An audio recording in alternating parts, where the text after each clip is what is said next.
Hello, let's start. 1948 establishment of the State of Israel. There were 650 inhabitants, Jew inhabitants living in Israel. A year later, the total exports of Israel was 66% citrus and 18% diamonds. Jumping ahead, 75 years later, we can see the total map of the exports is totally different. We have chemicals, petrochemicals, machinery, medtech, of course. But the interesting thing is, this is only goods. So basically, today, 52% of our exports is services, which means mainly software, high-tech software, and only 48% is goods in Israel. So, hello, my name is Doron Hemo. As Mike said, I'm heading the Israeli Economic Mission based in the Consulate in Munich. And in the next few minutes, I will talk about basically what makes Israeli a culture of innovation. I'll bring two examples of disruptive innovation and then maybe one story about cultural differences between Germany and Israel. So what makes basically Israel an innovative country? Some would say it's all about everything is condensed. We're all in one place, and the academy is connected to the army and to the industry, which is true. Other we say we are not afraid to fail, like Dov said, which is also true. Of course, the army, the units, intelligence units in the army, of course, contributed a lot because this is a best practice or best school for us. All is true. I would like to mention one thing. And this is a sentence I like so much: necessity, mother of all inventions. And this is the same inhabitants, 650,000 people, 48, and today we are almost 10 million, and the same amount of rain falls every year in Israel. And where do you bring water from? Potable water for the people. So what do you do? What did we do? We had to develop our own irrigation system, wastewater treatment, of course, desalination. In the late 60s, when we had wars with Jordan, Syria, and Egypt, the French basically boycotted us, and they didn't want to sell us any weapon. What did we have to do? We had to develop our own defense industry.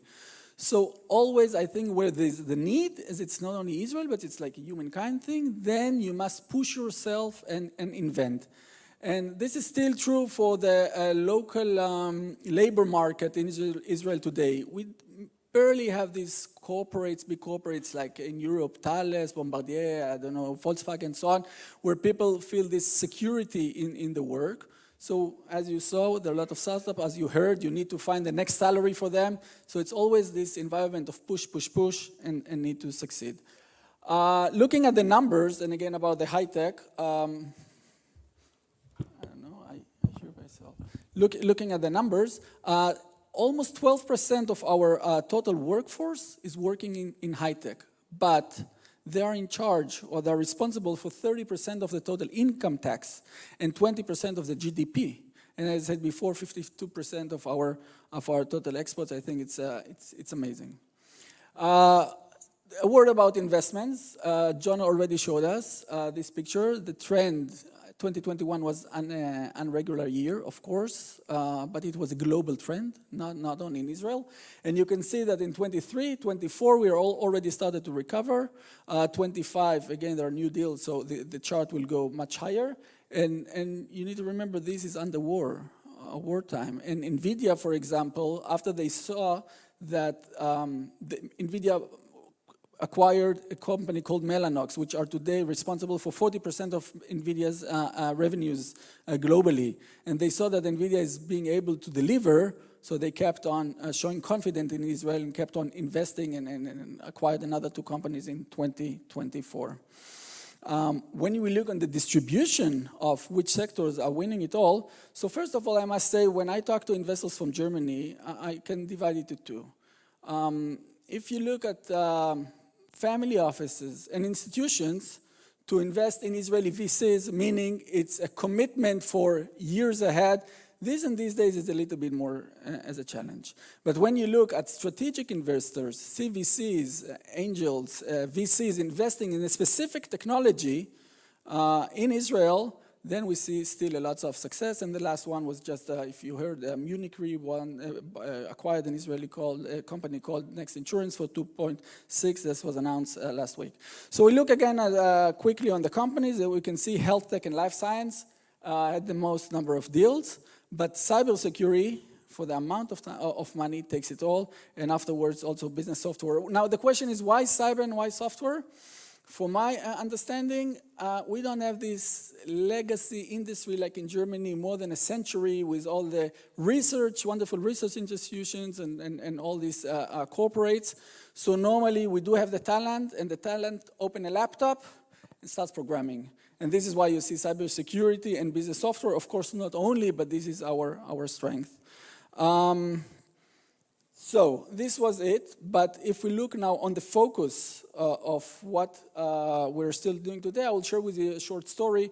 In my previous job, I was the head of the Israeli economic attaché, working the same job but in Taiwan. And one time I went to meet a guy called Maurice Chang. Maurice Chang is basically the godfather of the Taiwanese industry. He was the legendary chairman of TSMC. And he explained me two things. First of all, he showed me, he was very proud to tell me the story how he defeated Intel, because Intel didn't pay attention to the mobile industry, and he developed all the semiconductors for the mobile industry. And the second thing, he told me the story of Taiwan, how they decided already in the 70s and the 80s to be the world leader in semiconductors. And they built a program for that and invested a lot of money. And they said Taiwanese, every year there are still 20,000 Taiwanese studying in the States, coming back, and basically the government developed the entire semiconductors industry. Again, why I'm mentioning that? Because Israel is not only cyber and enterprise softwares, it's a defense tech. This is what basically happening today, if we like it or not.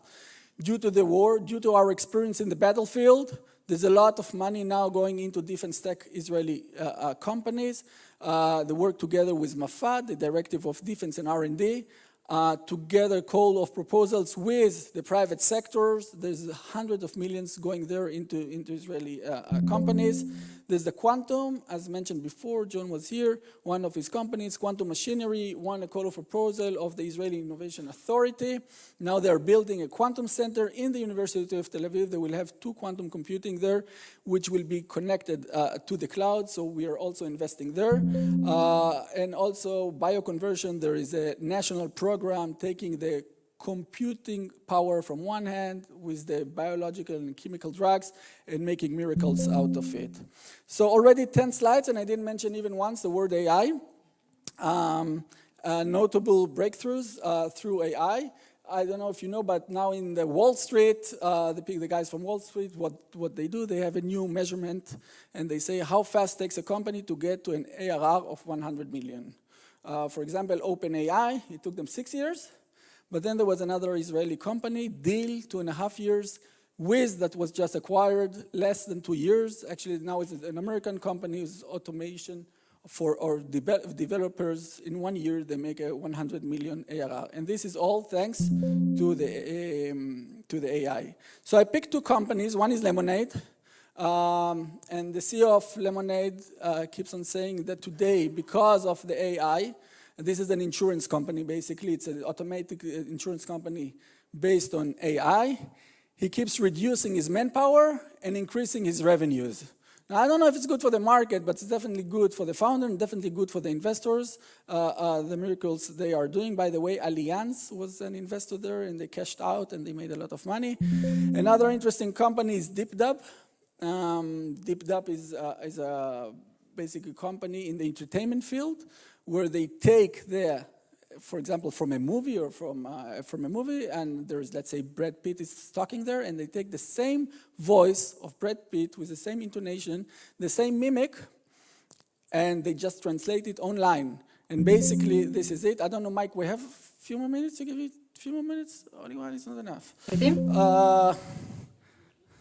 In a world of many tongues, the message rings true. Unity and diversity, a vision to pursue from every land and culture. Voices blend and soar. Love's universal language opens every door. This is all by AI in this vibrant tapestry where differences shine. So I'll continue. That's the idea. I would not take too much of your time. Just last thing, since, again, I'm representing the States of Israel, I would like to share with you an interesting chart where we see the goods, the trade between Germany and Israel, and see what happens. Basically, the orange or the blue one is the import from Germany, from Israel to Germany, and basically Israel is somehow, even in times of war, is closing the gap when it comes to goods for the trade between Israel and Germany, based on the figures we have at our Ministry of Economy. Last thing, I will end with that. There is a book, Erin Meyer, she wrote a book. She talks about how basically cultural differences impact global business. And then she dedicates one chapter about Israel and Germany, and she says, for example, scheduling. Israel is a flexible thing. In Germany, of course, scheduling is not a flexible thing. But when you come to a disagreement, we both like to confront one another, one with other people. So it's a very interesting story. So I will end maybe with the story, because we all think that, okay, we are Western and we have the same business behavior, which could be sometimes true, but not always. And there's an example of a story I heard and I really like. There was a CEO of a German company, and he wanted to do business with an Israeli company, and he said, okay, I'm flying to Israel, let's plan everything. And he tried to plan everything in advance, weeks before, and exactly what we're going to talk and everything. And a week before, the Israeli company told him, yeah, listen, but on the same day when you come, we're having a farewell for one of our VPs who is leaving, so you will join us to the party, and then we'll keep on and talking. And this is what happened to the German came, and they had a talk, and they had a farewell, and they kept on negotiating and everything.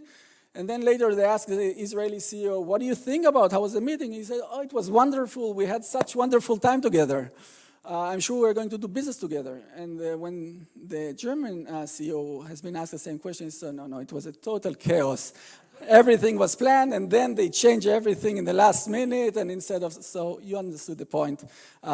We always need to be very gentle with these cultural gaps. So thank you very much for listening, and I hope you have a fruitful day.